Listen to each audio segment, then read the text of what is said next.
Pozdravujem, moje meno je Ján Čerkala, som pivárník, srdcom východňar a riadím pivovar Šariš vo Veľkom Šariši.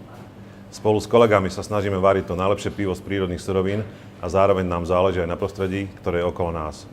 Preto aj v tomto roku podporujeme festival Ecotop Film.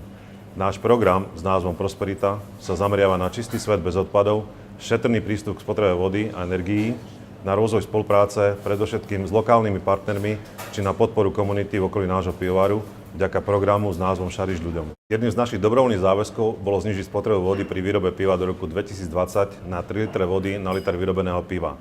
Som hrdý, že sa nám to podarilo dosiahnuť a ku koncu roku 2015 je naša spotreba vody 2,9 litra na liter piva.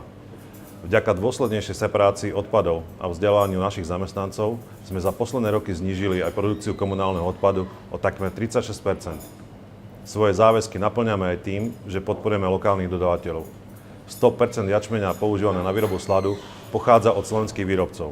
Sme presvedčení, že ak sa bude dariť nám, bude sa dariť aj ľuďom a prostrediu okolo nás.